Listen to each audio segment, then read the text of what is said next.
Botei. Então, vamos lá.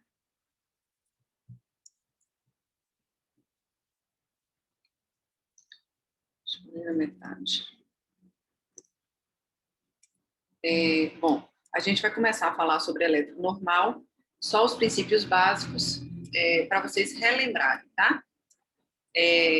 O elétron, ele é o registro da atividade elétrica do coração. Então, o coração ele funciona como um músculo, uma bomba de contração, mas para que ele funcione, ele precisa de um estímulo elétrico, e o elétrico nada mais é do que o registro dessa atividade elétrica do funcionamento dele.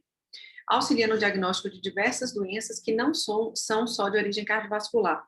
O eletro também altera em doenças sistêmicas, como em distúrbio de potássio, de cálcio, na hipotermia, na embolia pulmonar, aí as doenças cardiovasculares, claro, né? Fibrilação atrial, os bloqueios, a doença do nó sinusal, infarto, em pericardite, envolve Parkinson-White, na miocardiopatia hipertrófica, na displasia ritmogênica de VD.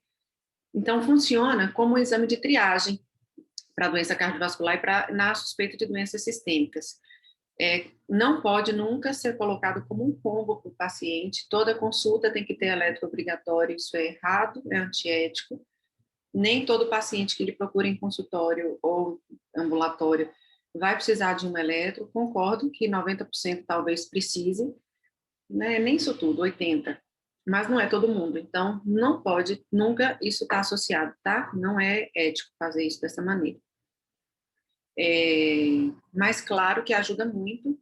Por exemplo, eu já atendi a semana passada um paciente hipertenso que estava com hemorragia retiniana, e a oftalmo que encaminhou para mim, pedindo para eu avaliar por conta da hemorragia retiniana.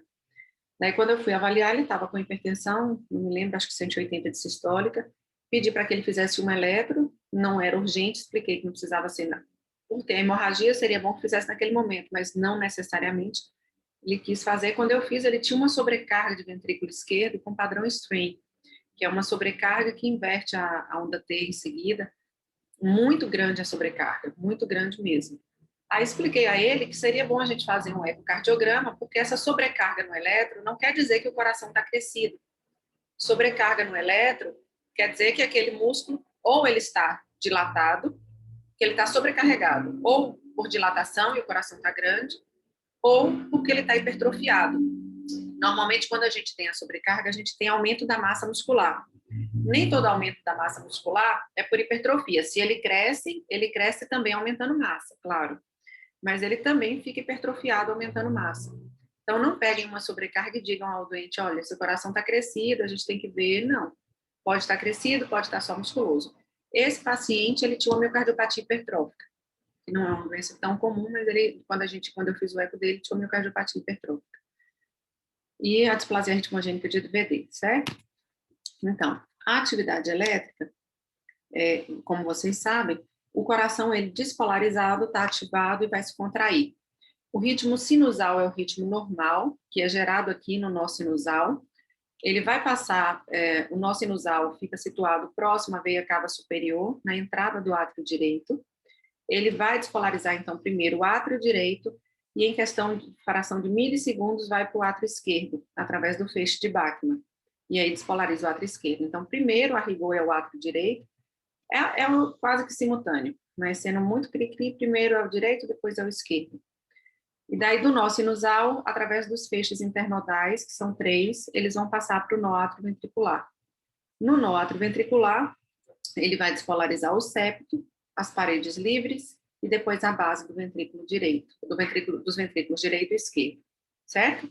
Então, essa despolarização acontece nessa sequência: átrio, septo, parede livre e bases do ventrículo, e também de dentro para fora, primeiro o endocárdio, depois o epicárdio.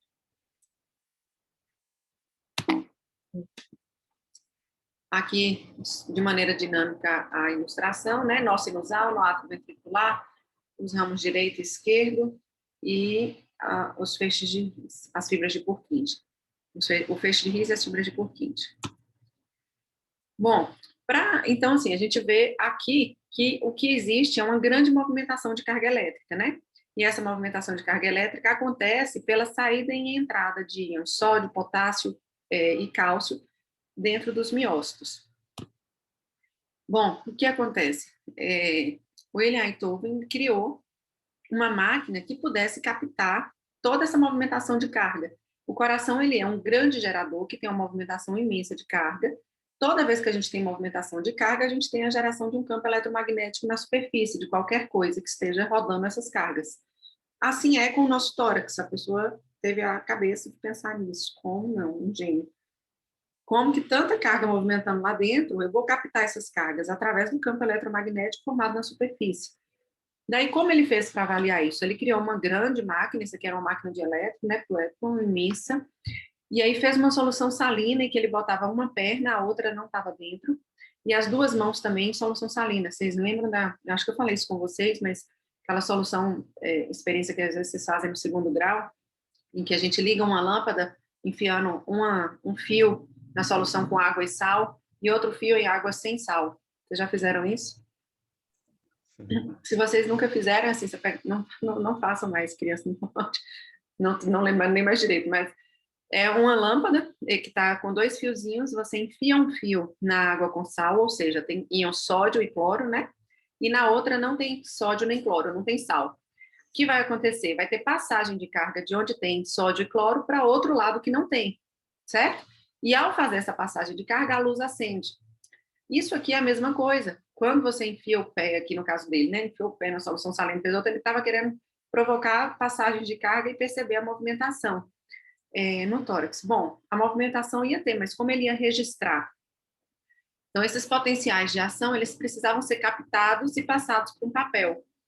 E aí eles podem ser captadas por derivações precordiais e por derivações periféricas. Na época, vejam que são braços e pernas que estão em solução. Só existiam derivações periféricas, ainda não tinham as precordiais. Hoje não, há muito tempo, né? Depois é que vieram as precordiais. Então, para a gente captar esse impulso, a gente vai captar através de eletrodos nos braços e nas pernas, que a gente capta as derivações periféricas, que são D1, D2, D3, AVL, AVR e AVF. E através de eletrodos colocados no peito, a gente capta as derivações precordiais, de V1 a V6, certo? Vou falar rapidamente aqui, mas para fazer o eletro, a gente vai gravar colocando do lado direito os eletrodos das cores do Flamengo ou do Vitória, como queiram, e do lado esquerdo as cores do Brasil. As cores escuras ficam nas pernas, as cores claras nos braços. Então, lado direito a gente bota os eletrodos da cor do Flamengo. O mais claro é o vermelho. Vermelho em cima, preto embaixo. Isso é só um macete para vocês não esquecerem onde botar. E do lado esquerdo Brasil, amarelo em cima, verde embaixo. As derivações precordiais. Você coloca o V1 e o V2 no 4º espaço intercostal, direito e esquerdo, e aí vai colocar a mais ou menos 2 centímetros do externo, certo? O V6, o último eletrodo, ele vai ficar na linha axilar anterior. Ele já não fica em cima do tórax por si só, tá bom? Bom, então, o potencial de ação dos miócitos, ele é diferente do nó sinusal para o nó atrioventricular, para as células ventriculares. Isso, o fato de cada lugarzinho ter um potencial de ação diferente, justifica o fato de todo mundo não despolarizar junto. Porque se todo mundo tivesse o mesmo potencial de ação, o coração ia contrair de uma vez só e não ia funcionar bem. Porque se o átrio e o ventrículo contraírem ao mesmo tempo, o ventrículo não vai encher com o sangue que está no átrio. Então, de maneira muito inteligente, o nó sinusal, ele tem um potencial de ação diferente, com um limiar mais baixo, sendo despolarizado primeiro. Quando ele despolariza primeiro, aí esse impulso vai ser transmitido para o nó atrioventricular. Isso aqui, quando chega aqui, há um atraso na passagem do impulso. Então, por isso que toda vez que eu tenho despolarização, eu tenho contração, né? Quando despolariza o átrio, a gente vai ter a formação da onda P. Quando ele passa para o nó atrioventricular, tem um atraso. Quando tem um atraso, não tem contração nenhuma, e aí tem a formação do segmento PR. Quando o nó atrioventricular vai despolarizar o ventrículo, aí a gente tem a formação do QRS, certo? O ventrículo, ele é despolarizado por partes. Primeiro o septo, O septo, quando gera aqui, quando ele consegue aparecer no traçado, porque é só a massa muscular do septo, então nem todo o traçado aparece. Mas quando aparece é com onda Q. A onda R é a despolarização das paredes livres e a onda S é a despolarização das paredes basais. Esse ventrículo despolarizou por inteiro, contraiu, ele vai ser então repolarizado. Vai ficar novamente no positivo. E aí, quando ele vai ser repolarizado, ele vai formar onda T, tá? Relembrando do módulo de funções biológicas, a gente tem primeiro a entrada dos íons sódio, que vai iniciar a despolarização e manter a condução, vai fazer essa subida rápida. A entrada de íons cálcio forma o platô e é responsável pela contração, e os íons potássio é o responsável pela repolarização. São, certo? Só de maneira organizada aqui agora, então, na despolarização, ocorrem trocas iônicas, tornando as células progressivamente mais positivas, enquanto o meio extracelular fica gradativamente negativo. A onda progressiva de despolarização é o fluxo de carga positiva que pode ser captada por eletrodos posicionados na superfície do corpo. Isso aqui tudo eu já falei para vocês, tá, gente? Só estou repetindo de maneira organizada. Quando essa onda despolarizada move em direção a um eletrodo que está na pele e é positivo, no eletro ela vai ter uma deflexão positiva. Quando a onda de despolarização se movimenta afastando do eletrodo, vai ter uma deflexão negativa, como vocês estão vendo na foto no canto direito. A contração atrial. A contração atrial, que vocês, se alguém tiver alguma dúvida, abre o microfone e me interrompe, tá bom? Que eu não estou vendo vocês. A contração atrial, então, a ativação atrial vai ser representada pela onda P. A onda P, ela é, na verdade, a junção de duas ondas, a despolarização do átrio direito, que acontece primeiro, porque o nó sinusal está nele, e em seguida do átrio esquerdo. Por isso que normalmente tem essa corcovazinha leve em cima da onda. Vai passar para o nó atrioventricular através de 3 feixes internodais e vai para o átrio direito através do feixe de Bachmann, já falei para vocês. Então, assim, quando o átrio direito, o nó sinusal está nele. Quando ele está muito grande, o impulso nele vai ser mais forte, e aí eu vou ter um aumento da amplitude da onda. Então, se eu tiver uma onda P maior do que 2,5 quadradinhos, eu vou ter um aumento do átrio direito. Quando eu tenho a onda P, o nó sinusal, ele vai passar o impulso para o átrio esquerdo.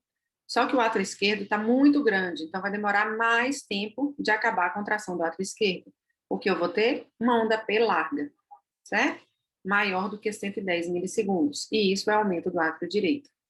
Por isso que eu disse para vocês que quando a gente entende o porquê de cada coisa aqui, a gente vai entender aumento e sobrecarga de maneira mais clara depois. Bom, repassando então, de maneira didática e resumida aqui, o que está em roxo é o que está sendo ativado. Então, vamos começar a contração atrial, que inicia no átrio direito, formando a primeira porção da onda P. Passou para o átrio esquerdo, completou a segunda porção de P. Contração atrial feita. Vai passar, então, para o nó atrioventricular, onde tem uma pausa normalmente de 0,1 segundo antes de estimular verdadeiramente esse nó atrioventricular. Estimulou o nó atrioventricular, vai passar para o septo, e aí vai formar a onda Q. Depois, vai para o feixe no septo, né? Ele tem um ramo direito e um ramo esquerdo, e aí depois vai estimular as paredes livres através das fibras de Purkinje. Então, até agora, estimulei o septo, formou a onda Q, daí eu vou estimular as paredes livres e eu começo a formar a onda R. Chegou na parte basal das paredes dos ventrículos, eu formo a onda S. E aí a gente tem um complexo, o ventrículo todo estimulado, o complexo QRS formado. Vai começar a repolarizar, e aí quando ele repolariza, vai formar a onda T, certo? Repolarização completa, em estado de repouso, onda T completa. Bom, aí no eletro, a gente vai reconhecer onda Q como a primeira deflexão negativa do QRS, onde a seguir vem uma deflexão positiva, que é a onda R. Muitas vezes não há onda Q, porque nem toda derivação a gente vai conseguir perceber a contração do septo. Outras vezes vai existir uma onda Q, mas como reflexo de uma alteração isquêmica. Isso mais para frente a gente pode conversar. A onda R, então, é a deflexão positiva, e a onda S é a deflexão negativa, que é precedida de uma deflexão positiva. A onda negativa, onda S, onda negativa precedida de uma deflexão positiva, que é R. A onda T segue o QRS, é responsável pela repolarização ventricular, é a recarga negativa do coração. A repolarização ela é um fenômeno elétrico, não tem resposta mecânica, é um fenômeno de relaxamento. E o segmento ST é aquele que se dá do final do QRS até o início da onda T. Daí a gente tem um ciclo cardíaco completo formado pelas ondas P, QRS e T. Isso vai ser registrado num papel milimetrado, onde cada quadradinho pequeno tem 1 por 1 milímetro, os maiores têm 5 por 5, é a junção de 5 quadradinhos, então 5 por 5. A altura ou a profundidade de cada onda é medida em milímetros, e isso vai determinar a voltagem, certo? Então, a amplitude da onda determina a sua voltagem. E no eixo horizontal, a gente vai ter o tempo. Cada um quadradinho desse pequenininho representa 0,04 segundos. Então, a cada 5 quadradinhos, um quadradão, a gente tem 0,2 segundos. Isso é medida de padronização, tá, gente? Então, tem que saber para poder interpretar depois a duração de cada onda ou a amplitude dela. 40 e 200 milissegundos. Uhum, isso. Se for em milissegundo, 40 ou 200. Se for em segundo, 0,04 ou 0,2. É mais fácil em milissegundos, né? 40 milissegundos um quadradinho, 200 o conjunto de 5. Bom, um elétron normal tem 12 derivações, sendo 6 periféricas e 6 precordiais. As derivações periféricas, formadas pelos braços e pelas pernas, e as precordiais por aquelas derivações que estão lá no peito, no tórax do paciente. As derivações periféricas foram as primeiras que surgiram, como vocês sabem, e elas surgiram primeiro pelo triângulo de Einthoven, como ele montou, e são as bipolares. Por que bipolares? Porque ele colocava um eletrodo positivo em um lado e um eletrodo negativo no outro. Então, a primeira derivação é D1, em que a parte positiva, a referência como positivo é o braço esquerdo e o negativo do lado direito. O D2, que está como referência a perna esquerda, e o D3, que tem como referência, aqui, também a perna esquerda, só que sai do braço esquerdo. A perna direita, ela é tida como um fio terra, então normalmente ela não fica como eletrodo nenhum, é um fio terra para tentar eliminar os artefatos. Daí, depois disso, assim, ter essas 3 derivações ajuda a posicionar o tórax do doente, situar, mas ainda é pouco, você vai conseguir só colocar ele dentro de um triângulo, não vai conseguir situar tão bem. Depois, então, surgiram as unipolares aumentadas, que são as periféricas aumentadas, em que tinha como centro, como padrão de origem, o centro do coração. E aí elas não são bipolares, elas são unipolares, elas vão ter só um polo positivo. O negativo vai vir só por oposto. No caso, as bipolares, 2 eletrodos formam uma derivação, certo? Um eletrodo é positivo, outro é negativo. Nas unipolares aumentadas, que são a VR, a VL e a VF, o membro, ele é um fio terra, certo? Então, a VL vai ter como padronização direita positivo o L de left, então vai ser positivo do lado esquerdo. Vocês estão me ouvindo? Que a conexão ficou instável aqui. Estão ouvindo? Estamos, professor. Sim. Voltou agora. Agora sim. Ah, tá bom. Então, estava dizendo que as unipolares aumentadas, ela tem como o membro como fio terra. Então, a gente vai estabelecer só o polo que vai ser positivo. Claro que a gente sabe, se estiver contralateral, vai acabar sendo um polo negativo, mas ela só tem um eletrodo positivo determinado. Sim, e aí ele vai, a AVL, cadê? A AVL vai ser positivo do lado esquerdo. Como é que eu sei disso? Grava que o L é o L de left, left esquerdo, positivo à esquerda. A VR, R de right, a referência ao lado direito, positivo no braço direito. E o AVF, F de foot, o positivo no pé, certo?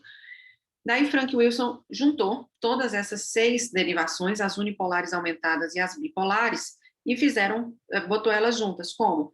Trouxe aqui essas bipolares passando também pelo centro. Imaginem aí o D1 que está aqui, descendo e vindo passar aqui no centro. O D3 deslocando para cá e vindo para o centro. O D2 deslocando para cá e vindo para o centro. O que vai acontecer? Todas essas derivações vão se cruzar formando um ângulo de 30 graus entre cada uma, no plano frontal. E aí a gente tem formado a rosa dos ventos. Mas para que existe a rosa dos ventos, então, né? Só para complicar a vida da gente, medir eixo. Não, a rosa dos ventos existe para a gente situar o coração dentro do corpo, dentro da caixa torácica, e perceber se por ter desvio de algum eixo, se a gente tem uma sobrecarga ou um bloqueio de algum lado. Então, assim, eu estar olhando, a gente sabe que a rosa dos ventos, ela é o coração situado aqui dentro, né? E também para eu saber, com essas derivações, o que eu estou vendo. Por exemplo, se eu olhar em D1, eu vou ver mais o lado esquerdo contraindo, certo? Se eu olho em AVR, eu vou ver mais o lado direito. Se eu tenho, por exemplo, um infarto do ventrículo esquerdo, eu vou ver melhor a parede anterior aqui, eu vou ver essas alterações, vamos, mais frequente, eu não estou falando das precordiais, tá? Só das periféricas. Em D1, eu posso ver ela melhor. Mas o que eu vejo em D1, quando eu olhar o registro lá em AVR, normalmente ela vai estar diametralmente oposta. Então, se eu tenho uma onda positiva em D1, provavelmente ela vai estar negativa em AVR. Mas é o mesmo batimento, é a mesma contração. O que muda? A minha posição. Eu não estou vendo mais de D1, eu estou vendo de AVR, certo? Se eu olho de AVF, eu vejo melhor a parede inferior e o lado direito do que o lado esquerdo, tá bom? Então, o eletro, ele registra a mesma atividade, o mesmo batimento em cada derivação. Só que Professora, Pois não. então, por exemplo, assim, se você tem, sei lá, um infarto com supra de ST, que dá para você ver em D2, né? Ou então, sei lá, alguma coisa assim. Quando você vai olhar em ABR, ele vai estar oposto, como se fosse reflexo, é isso? Normalmente, exatamente. Se eu tenho um supra em um lugar, provavelmente eu vou ter infra na parede que é diametralmente oposta, pela imagem espelho que a gente fala, né? Ô, professora, completando essa questão aí, a gente vê essa questão da imagem espelho muito comum no infarto, mas na pericardite a gente já vê que nem sempre acontece a imagem espelho. Isso, Por que por seria? quê? Alguém sabe responder por quê? O pericárdio, ele recobre todo, né? Então, assim, ele vai ser afetado todo. Exatamente, porque normalmente quando a gente tem uma pericardite, a gente tem a quantidade de líquido difusa aqui fora. Então, ele não vai afetar só um lado do coração. Daí a gente vê de maneira difusa, entendeu, Matheus? Entendi. Por isso que a gente fala que é o supradifuso. Esse é um exemplo bom para a gente entender isso. É por isso que ali é o supradifuso. Certo? Certinho. Onda T difusa é isso também, né, professor? Onda T difusa não existe, não. Você fala alteração específica de repolarização? Eu vi no livro Onda T difusa. Não conheço esse termo, não, Vinícius. Onda T difusa. Eu- Não, depois você me manda para eu ver direitinho o que é e Beleza. explicar, tá? Não estou sabendo aqui agora. Então, o eletro, ele registra a mesma atividade cardíaca em todas as derivações. Observar por 6 ângulos, porque são as 6 derivações periféricas, é muito melhor do que a gente observar por um, certo? Todo ponto de vista é a vista de um ponto. Se a gente vê por mais pontos, a gente tem condição de ter uma análise mais global e menos segmentada. Bom, a gente no eletro normal, como a gente já sabe, vamos falar agora das derivações precordiais. As precordiais têm também só estabelecido o eletrodo positivo, certo? O negativo fica na oposição. São 6 eletrodos positivos colocados sobre o tórax. No plano horizontal, a gente tem que pensar que o coração disposto dessa maneira dentro do tórax e os eletrodos pegando aqui, em volta. O que acontece? O coração está disposto no tórax com o ventrículo direito na frente, no nosso peito. O ventrículo direito está mais anterior do que o esquerdo. Então, V1 e V2 estão vendo melhor o lado direito, certo? V3 e V4 vê melhor o septo, e V5 e V6 vê melhor a parede esquerda. Aí o que acontece? A gente tem... Nossa, nosso tempo vai acabar de novo. Quando acabar, eu mando outro link. A gente tem o impulso elétrico, é o que acontece, o ventrículo esquerdo, ele tem muito mais massa do que o ventrículo direito. Então, quando o coração ele despolariza, ele vai gerar um impulso, o vetor de força, quando o ventrículo despolariza, ele vai gerar um vetor de força que tem essa orientação aqui, ó, para baixo e para a esquerda, porque normalmente o ventrículo esquerdo tem uma massa maior. Puxa, sou eu que estou riscando, gente? Quem tá? Eu não estou riscando isso não, tem alguém riscando junto comigo aí? Fui eu, sem querer. Ah, era um fantasma. Tá, peraí. Ah, peraí, rapidinho. Sim, então, o vetor de força, ele vai despolarizar para baixo e para a esquerda, certo? Do ventrículo. E aí, o que acontece? Em V1, V1 está aqui, certo? Então, V1 está desse jeito. O que V1 está vendo? O impulso afastar dele, né? Se está afastando dele, vai ter uma deflexão predominantemente negativa, né? Em V2, está começando a encostar, tem um pouquinho positivo, mas ainda está predominantemente afastando, está começando a encostar, mas está predominantemente afastando. Aí aqui em V3 está quase no meio do caminho, né? Ele está indo meio de encontro, mas não está afastando tanto dele. Então, normalmente tem uma parte positiva e uma parte negativa. De V4, V5 e V6, como já está mais ou menos na mesma orientação do impulso elétrico, a gente vai ter um QRS predominantemente positivo, porque está indo de encontro ao vetor de força de despolarização do ventrículo esquerdo. Ô, professora, essa onda que tem, a mesma onda que tem um caráter positivo e negativo, ela tem o nome de uma característica, esqueci o nome dela. Isodifásica. Isso. A gente tem mania de falar isoelétrica, eu mesma falo várias vezes, mas isoelétrica é uma linha sem batimento. Mas se eu falar, vocês já entendem que eu estou querendo dizer que é isodifásica, que ela tem uma fase positiva igual à fase negativa. Não devo falar. Certo? Ô, professora, então, por exemplo, né, vamos supor que tenha lá uma sobrecarga, né, o ventrículo esquerdo esteja muito grande. Então, vamos supor que V5 e V6 eles estejam grandes, estejam bem apiculados. Então, assim, V1 e V2 também vão ter, né, a onda S bem grande também. É por isso que o índice de Sokolov-Lyon é você usar V5, V6 somada a V1. Entendi. Porque é espelho. Sempre quando aumenta lá... Exatamente, porque o que está em deflexão negativa aqui é o vetor de força do lado esquerdo que predomina, entendeu? Entendi. Tanto que se você tem um V1 grandão, uma deflexão positiva aqui no V1, você vai achar que é o quê, Alisson? Se eu tenho um V1 com a onda muito positiva, o que você vai achar que está acontecendo com esse ventrículo? Sobrecarga de ventrículo direito. Exatamente. Por quê? Porque se eu estou vendo em V1, o vetor normal do ventrículo é ir para cá, né? Se eu estou vendo uma onda positiva, significa que ele está vindo para cá, em direção a V1. Se ele está vindo em direção a V1, é porque o ventrículo direito dele está aparecendo. Se está aparecendo, ele está com sobrecarga, certo? Certinho, professor.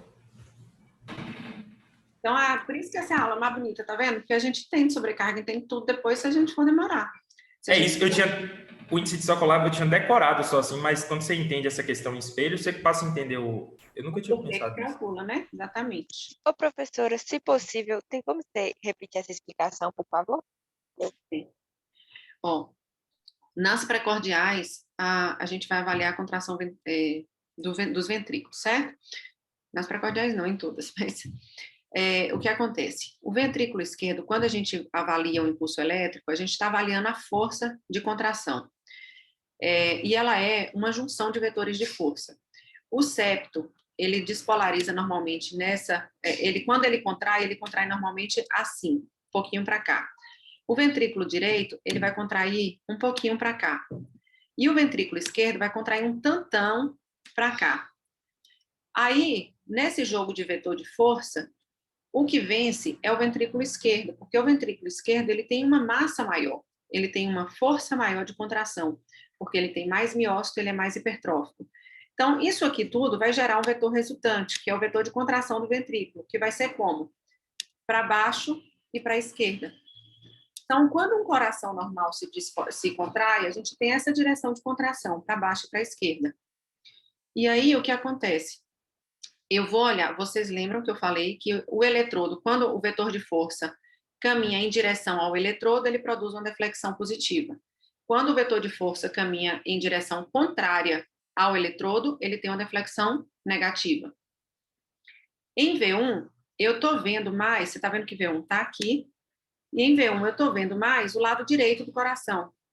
Em V1, essa força está indo de encontro a V1 ou afastando? Quem me perguntou foi Mariana? Fui eu. Foi Duda. Maria Eduarda. Em Maria Eduarda, você está vendo que o vetor está afastando de V1? Tô vendo. Como ele afasta, em V1 a gente vai ter uma deflexão predominantemente negativa. A mesma coisa acontece em V2. Ele não está assim diametralmente oposta. Então tem alguma partezinha positiva, mas aí tá vindo, tem a parte predominante é negativa, certo? Quando a gente começa a encostar mais na direção do vetor de força, tá? Para baixo e para a esquerda, aí começa a ficar mais positivo. Então, V3 já tem uma porção positiva maior do que tinha em V2. V4, uma porção maior ainda. E aí você fala, mas por que não cresce, então, retinho e V5 é maior do que V4 e é maior do que V6? Porque nem todo coração vai estar exatamente na mesma posição. Se esse coração tivesse inclinado para V6, ele ia seguir direto, aumentando gradativamente. Como ele está numa posição aqui mais inclinada para V5, ele deveria seguir e ser maior em V5, certo? Isso aqui não é desse paciente, não, só botei como exemplo. O fato é que vocês têm, o que eu quero que vocês entendam é que se o coração estiver normal, o vetor de força dele é para baixo e para a esquerda, então vai estar em torno de V4, V5, V6. O que a gente vai ter que ver? Que em V1 e V2 vai predominar a fase negativa, e em V3, V4, V5, V6 vai começar a ter um crescente de onda R. A aula vai acabar agora. Uhum, eu vou gerar outra senha. Entendeu, Maria Eduarda? Eu entendi. Aí agora a gente vê o eixo, né, no caso. Isso, aí aí nós vamos para lá. Vou acabar aqui e vou fazer outra, viu? Essa vida é difícil aqui de gerar coisa. Peraí, deixa eu finalizar a gravação.